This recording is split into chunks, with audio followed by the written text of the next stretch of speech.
Assalamualaikum warahmatullahi wabarakatuh. Halo semuanya, saya Dina Budiarti Maulidia dari SMA Negeri 6 Karawang, calon guru penggerak angkatan ke-6.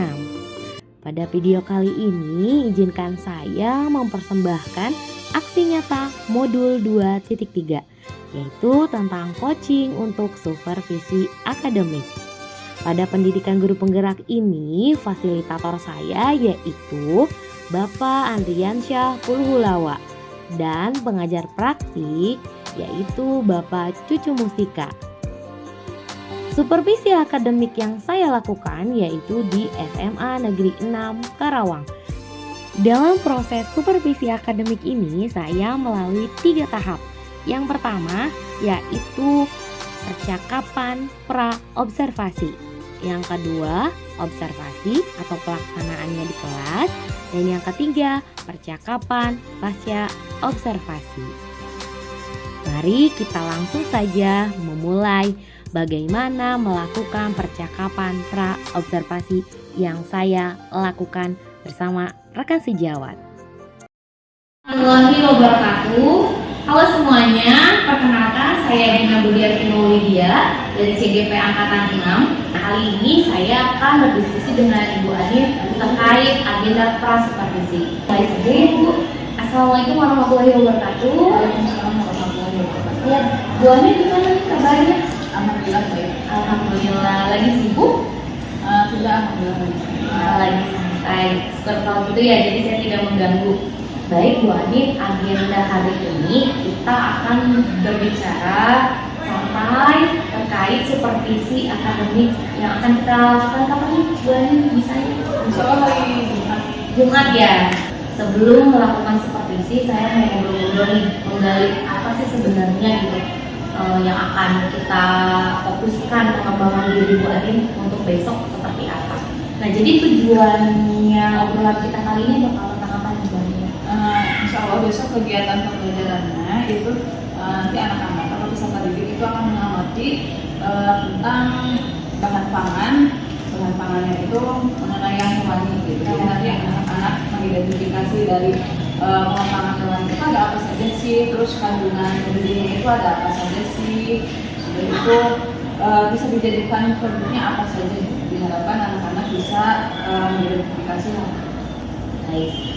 Setelah kita menyetujui nih, kita bakal berbicara tentang bagaimana murid kita belajar tentang hewani berikut dengan produk olahannya gitu. Kira-kira harapan Bu Ani bakal seperti apa nih? Jadi harapan siswa itu nanti bisa mengetahui di bahan pangan hewani itu sebenarnya kan ada 4, ada daging, ikan, susu, dan telur. Jadi diharapkan nanti anak-anak bisa memilih di antara 4 itu lalu mengidentifikasinya. Jadi mereka tahu nih kandungan dari setiap bahan itu mana sih yang paling unggul di antara yang lainnya, sehingga nanti mudah-mudahan pada saat pembuatan produknya mereka bisa membuat produk yang penuh dengan gizi dan bermanfaat Jadi bermanfaat gitu ya. Kira-kira manfaat yang dimaksudnya seperti apa? Ini nanti semoga anak-anak bisa mengetahui bahwa makanan itu ada yang protein, ada yang karbohidrat, ada yang lemak. Masing-masing dari itu kan mempunyai manfaatnya masing-masing. Misal kalau karbohidrat nanti anak-anak bisa mengidentifikasi nih mana yang mempunyai karbohidrat yang tertinggi, tapi itu yang paling menghasilkan energi yang paling bagus. Kira-kira nih dari harapan itu kita punya skala 1 sampai 10. Kira-kira Bu Ani ada di skala berapa akan tujuan itu berhasil? Mudah-mudahan bisa 7. Ingin ke berapa tuh? Ya 68 ya. Kira-kira dalam mencapai tujuan itu ada nggak sih hambatan yang bakal ditemui gitu? Ada, jadi bisa jadi kan minat anak itu kan yang berbeda-beda, terus daya belajar anak itu yang berbeda-beda. Jadi mudah-mudahan dengan cara atau strategi yang baru nanti bisa menimbulkan minat anak terhadap pelajaran teknologi. Yang dimaksud dengan minat itu seperti apa? Jadi nanti saya akan membagi anak berdasarkan daya belajarnya. Jadi ada yang visual, kinestetik, atau tidak audio. Nanti silahkan mereka membuat produknya sesuai dengan daya belajar mereka.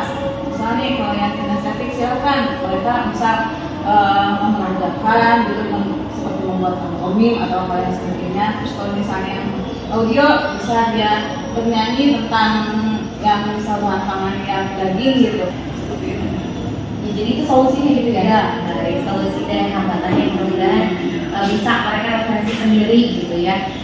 Lalu selanjutnya besok itu kita rencananya mau ngapain aja di kelas? Jadi yang pertama saya mau memperkenalkan dulu, ini kan karena baru, utamanya yang besok itu nanti anak-anak akan mengamati bahan produk hewani. Jadi nanti mereka memilih salah satu di antara 4, nanti saya tampilkan gambar. Jadi ada beberapa gambar, ada macam-macam daging, ada macam-macam telur, ada susu, dan ada macam-macam ikan. Nanti terserah mereka memilih sesuai dengan minatnya, lalu membuat produk yang disesuaikan dengan minat mereka itu seperti yang kita selesai. Jadi ada yang sudah ibu rencanakan gitu ya. Selain itu ada lagi nggak yang ibu siapkan?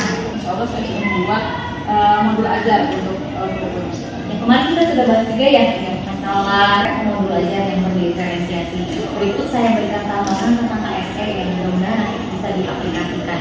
Nah kira-kira untuk rencana itu strateginya apa Bu yang ibu siapkan?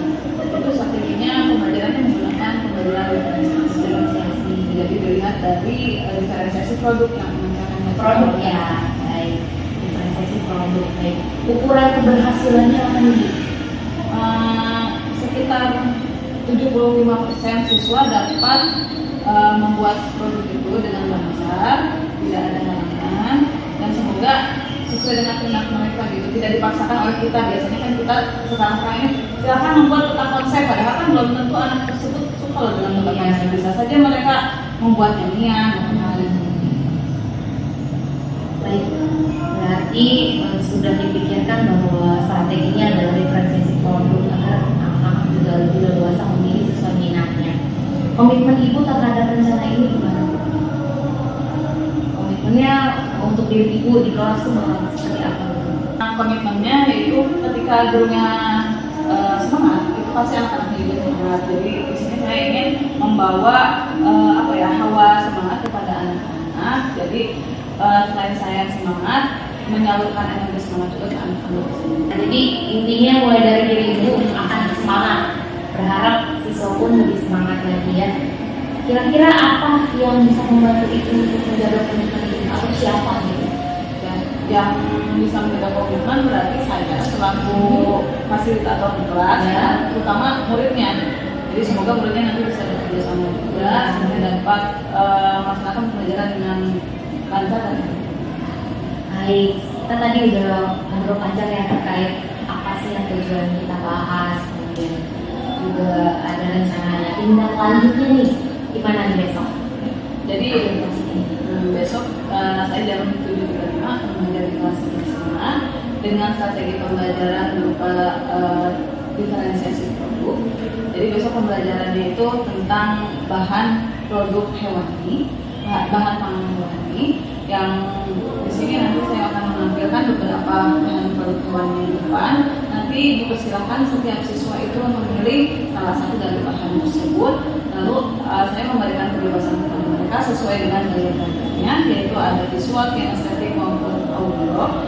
Nah nanti siswa silakan membuat karya dari apa saja sih jenis-jenisnya, apa saja kandungan yang ada di dalamnya, lalu produknya bisa dibuat apa saja sih. Nah nanti setelah itu, misal dari setiap gaya belajar tersebut untuk bisa menyelesaikan itu. Oke, baik ya. Jadi sudah sangat dipersiapkan dengan baik ya. Perasaan itu dengan menghadapi besok kita akan diobservasi. Insyaallah semangat dan mudah-mudahan lancar ya sesuai dengan Amin, amin, amin. Perlu menjadi catatan besok tuh saya akan memfokuskan observasi kita dengan beberapa hal. Baik di sini ada lembar observasi yang besok saya akan pakai.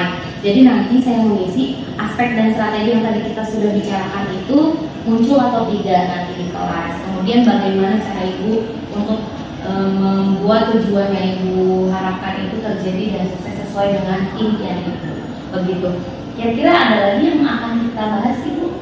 sudah. Cukup ya, alhamdulillah. Mudah-mudahan besok kita tidak ada halangan atau apa. Terima kasih banyak atas waktunya. Assalamualaikum. warahmatullahi wabarakatuh. Setelah melaksanakan percakapan praobservasi, selanjutnya tahap kedua, yaitu observasi di kelas. Ini sekarang kita observasi ke kelas ya? Iya. Sudah siap? Mantap. Mari kita ke kelas.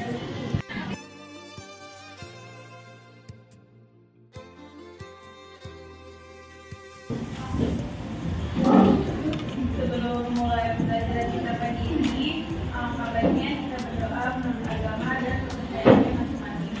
Doa dipersilakan. Doa diberi salam. Assalamualaikum warahmatullahi wabarakatuh. Waalaikumsalam warahmatullahi wabarakatuh. Bagaimana kabarnya sekarang? Baik. Yaitu mengenai bahan pangan hewan.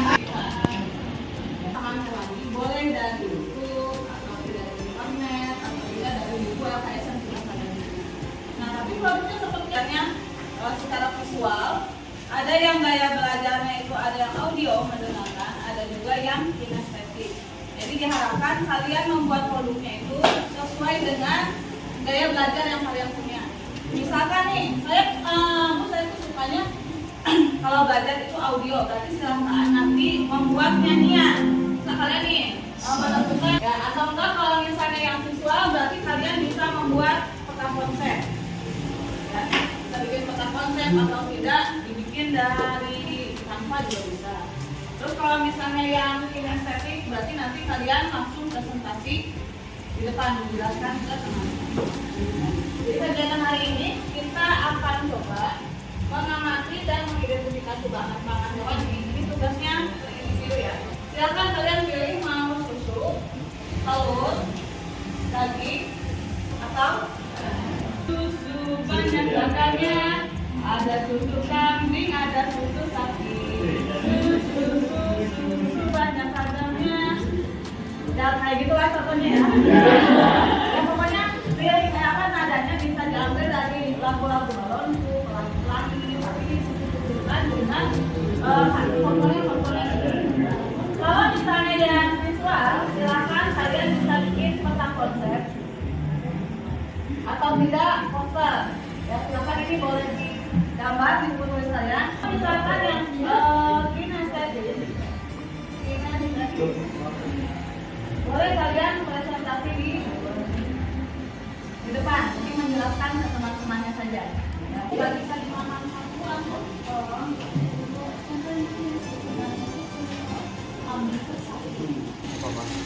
Ini berarti kandungannya mau dari kandungan sapi. Boleh kan?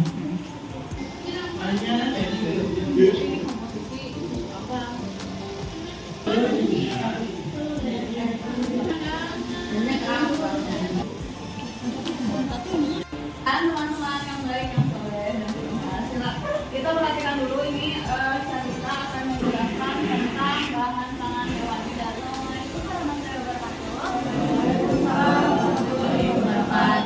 Nama saya Chandra Karinda. Di sini saya akan mempresentasikan jenis-jenis dari bahan pangan hewani dan saya mengambil contoh yaitu susu. ada yang mau mencoba menyimpulkan apa saja sih yang sudah kita pelajari hari ini?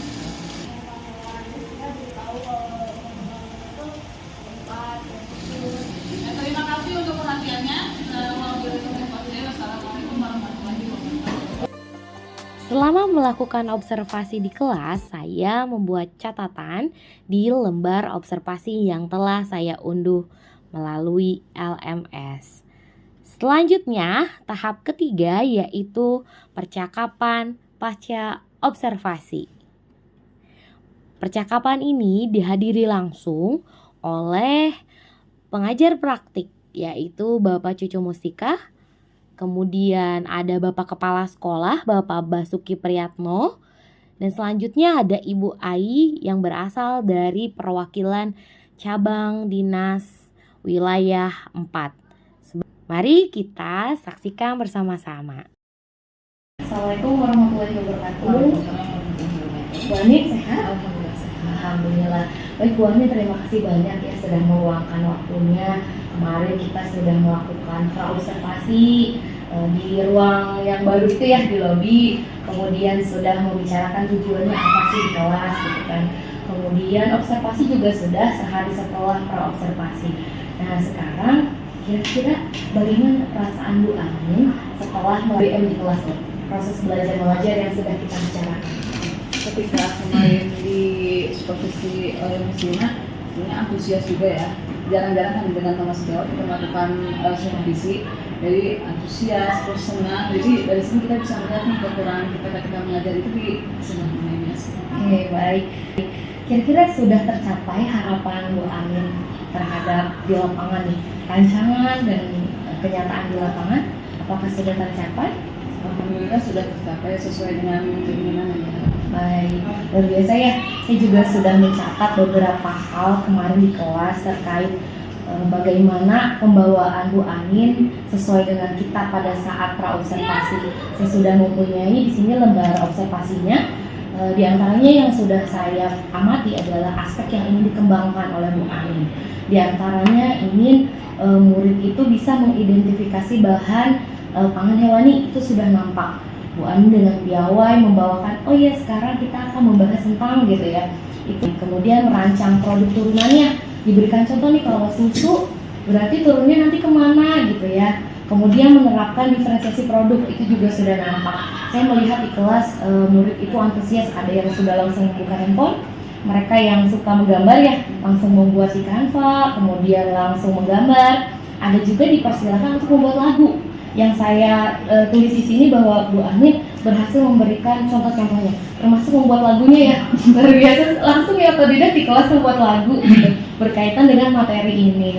Namun, bolehkah saya menyampaikan beberapa temuan yang mungkin bisa Bu Anin perbaiki di kemudian hari, yaitu pada saat persepsi, alangkah baiknya Bu Anin mempersiapkan kesiapan murid. Jadi murid dilihat dulu apakah bajunya sudah rapi, kemudian kondisi meja terutama, apakah mejanya sudah siap untuk mereka belajar sesuai mata pelajaran kita. Hanya itu yang saya temukan yang mungkin bisa diperbaiki di kemudian hari. Seperti itu Bu Anin. Kira-kira Bu Anin setelah melakukan PBM yang kemarin nih, proses belajar mengajar yang kemarin, ada aspek yang ingin dikembangkan lagi tidak? Jadi ya pertama gitu, kemarin kita pakainya diferensiasi produk ya, yang mencoba diferensiasi yang lainnya diaplikasikan di dalam kelas, apakah bisa diaplikasikan atau tidak. Terus agar siswa tidak bosan, insya Allah nanti di pertemuan berikutnya akan ada beberapa ice breaking yang bikin anak-anak happy gitu. Jadi kalau misalnya udah kelihatan nih kelasnya kurang kondusif, oh ya udah mulai ice breaking biar anak-anak tuh kembali fokus kembali ke pelajaran.